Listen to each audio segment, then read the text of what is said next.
So right here, you'll see that we have a bunch of gouges going on. That's because I have split from the bolt holes outward.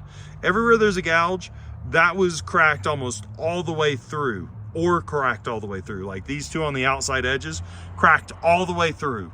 All of those cracked all the way through, but then faded out toward the ends and didn't make it all the way through. So we're gonna weld up all of that. I'm gonna do multiple passes. I'm gonna get that all up to level.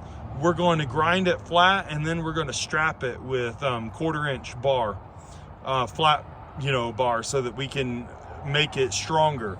I broke 2/3 of the weld around, and that's a fully welded plate. That's not gusset welded or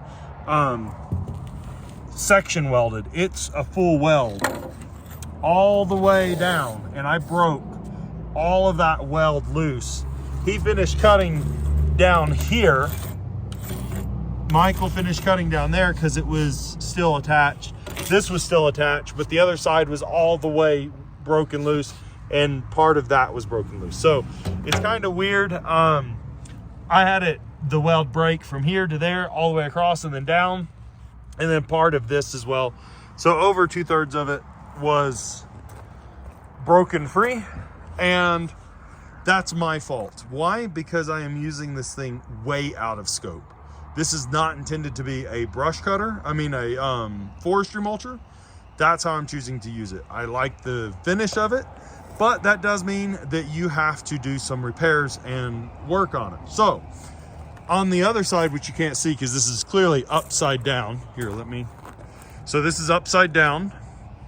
On the other side, as you can see through here in this hole, there's a 1/4-inch plate that makes up the deck. That plate right there, that's this decking on the outside. This is a 1/2 inch or 3/8 maybe gusset that they've put in there.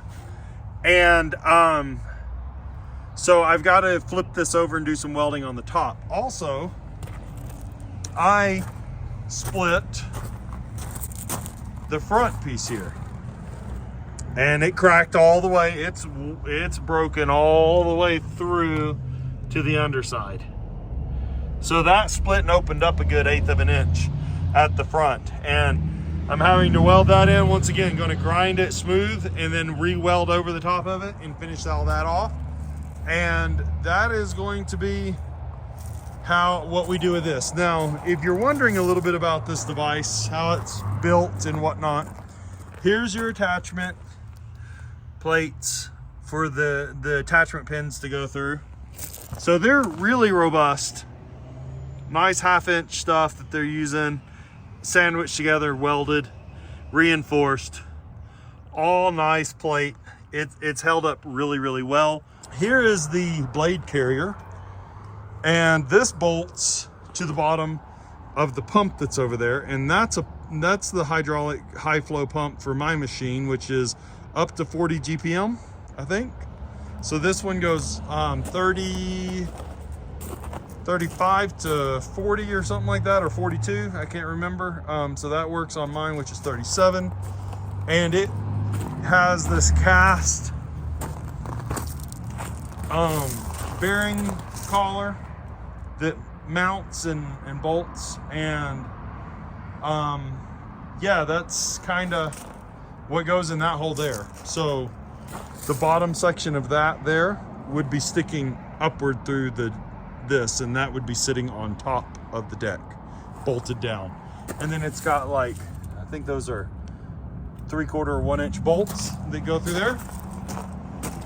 And then here, this is the top side of the arm, and this would slip over that piece that I just showed you, and then all those bolts go into it. So that's what we've got.